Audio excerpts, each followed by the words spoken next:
just exposes she's an incompetent sheep, with many, if not most, allowing themselves to be willfully blindfolded. So again, I gotta go back. I have to stress this. The AI provision that MTG opposed, it was essentially part of the conversation from the get-go. The initial text was released May 11th, the same day that the rest of the first BBB draft was unveiled. That was well over 10 days before Congress voted on the legislation. And then when you remember the fact that the provision was actually debated on the floor and it got so much media coverage, there's no excuse, especially if she claims that AI regulation is such an important issue to her. And again, while I suspect that no member of the GOP actually made their way through this bill, she is also not alone in making the admission that she did. Because you have things like last week, Representative Mike Flood admitting during a town hall meeting that he didn't know that the BBB had a provision that limited the power of judges to hold people who violate court orders in contempt. With him then saying if he had known about that measure, he would not have voted for the bill that he voted for. An admission that drew boos and jeers from the crowd, and it left me wondering how many of those people might have voted for. Because you can't elect a clown and then get angry when the circus comes to town. And while, both lawmakers got a lot of flack for this, their comments actually do carry a lot of weight. Because remember, the BBB only passed the House by a single vote. So one, it wouldn't have gotten through, and two, if the bill passes in the Senate and it gets back, these two could actually sway the outcome. Though of course, it's also possible that GOP leaders will cave to their demands. Or the Senate could also determine that those provisions violate the strict rules governing what can and cannot be included in a reconciliation bill, and there's already been speculation that both the AI and contempt measures might need to go. But regardless, it underscores how tenuous the bill's future is. And not just because it could be torpedoed by MTG or Flood, because literally just half an hour after Green's post yesterday, you had Elon Musk writing, "I'm sorry, but I just can't stand it anymore. This massive, outrageous, pork-filled congressional spending bill is a disgusting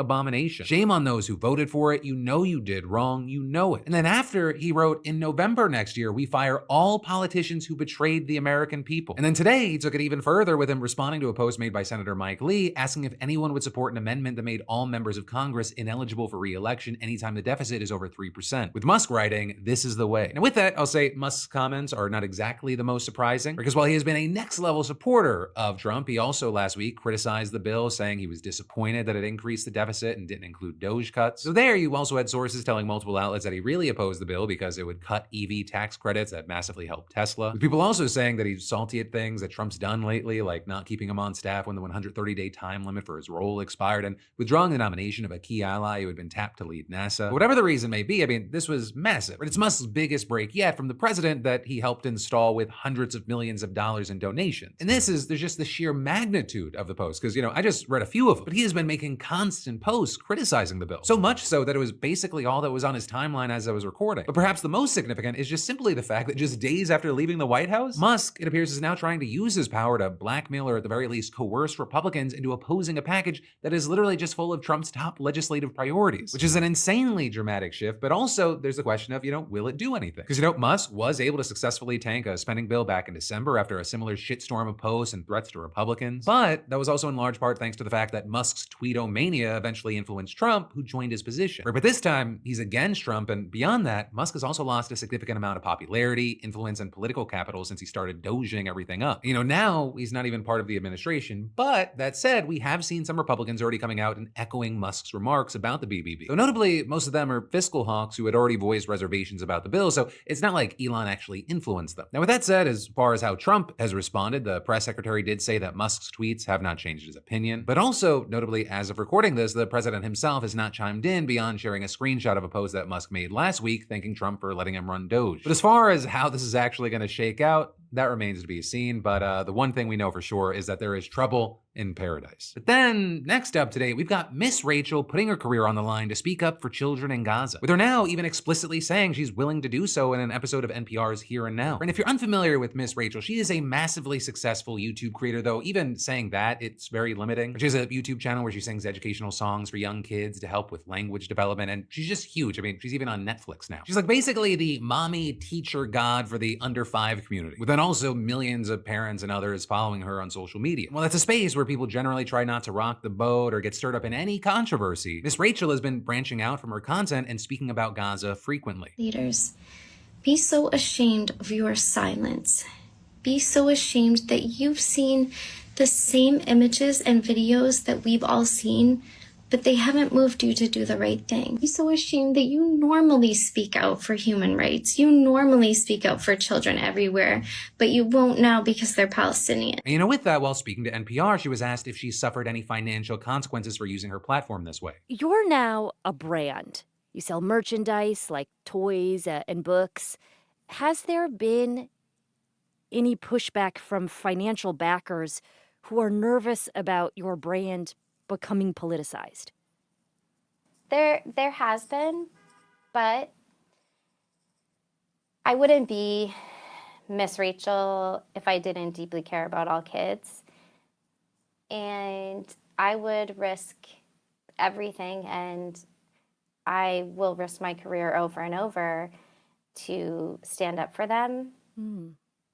It's all about the kids for me. Right, and that question came up because, like many who speak out about what's happening, she's been facing backlash and criticism. But seeing things like last year, she announced that she was doing a fundraiser with Save the Children's Emergency Fund to help kids in conflict zones, including Gaza. Right, and immediately there you had people accusing her of not caring about the Israeli children who were impacted by October 7th. Though notably, she has addressed the backlash by noting that she cares for all children, no matter who they are or where they come from. Though that hasn't stopped people from labeling her anti-Semitic, and one group even asking the DOJ to investigate her, accusing her of spreading pro-Hamas propaganda. And that's something we saw Miss Rachel pushing back against again when talking to NPR. I care so deeply about every child.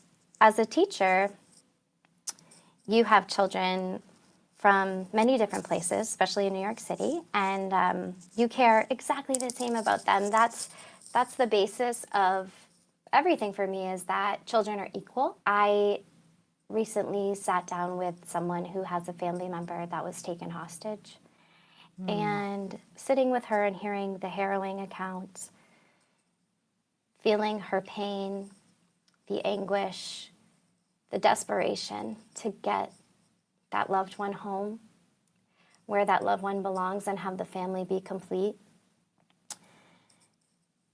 It's, if you sat with her as well, if you just sat with her, you would want more than anything for that family to be whole again and them to not be suffering immensely. You know, with all this, I think it's worth noting that while of course she has dealt with her fair share of critics and attacks, many have also supported and applauded her for speaking out. And all of this is, you had Miss Rachel saying that a big part of the reason she felt compelled to speak on this is because she is a mom and she was thinking about other moms. As a mom, just the daily things I do with them, thinking, moms in Gaza can't do this. Like right now, my little one is hungry and I feed her right away, and she's crying and I'm able to comfort her, and we have a peaceful environment, and it just shakes me to my core that I've met a mother, I've met two mothers that weren't able to help their little ones. Right, so that's the situation as it stands now, and just separately, as far as my opinion, I think if you're calling Miss Rachel an anti-Semitic Hamas supporter, I think you're fucking deranged. She's advocating for children that are being bombed and starved. And what, because she's not parroting and marching in lockstep with Netanyahu, she's anti-Semitic? So what, then all Jewish people who don't agree with or condone what Netanyahu is doing, they're anti-Semitic as well? And yeah, I largely ask that as a rhetorical question because we see plenty of people conflating the two these days. But hey, that's the news, and then separately my opinion, and now I'd of course love to pass the question off to you, whether you agree or disagree with me. Let me know your thoughts in those comments. But then I've got more news for you in just a minute, but first I gotta say, adult life, it should come with a warning label about debt, right? It starts with that I'll deal with it later energy, skipping one payment because, well,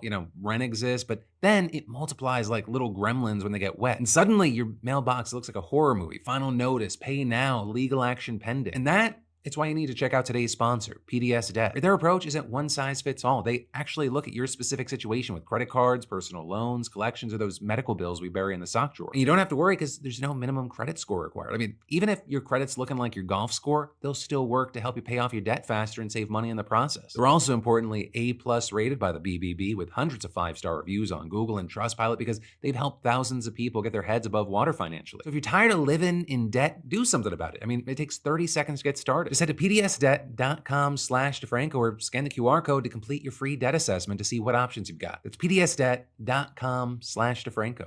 But then, shifting gears from that news, Pornhub is using the pullout method in France. Or I guess I should say, more specifically, the parent company, Elon, is suspending access to 3 of its main adult websites in the country, including not only Pornhub, but also YouPorn and RedTube. Or with this being the way that they're protesting a French law that requires adult websites to have users confirm their age with details like a credit card or ID document. And while the law was actually passed back in 2023, the deadline to be implemented is Saturday, June 7th. And so rather than complying when you go to those websites, they're just displaying a famous painting depicting the half-nude personification Proclamation of Liberty. The image essentially is saying, give us idealist gooning or give us death. Or I guess more accurately, you had the company saying that it is communicating directly with the French people to tell them how dangerous, how potentially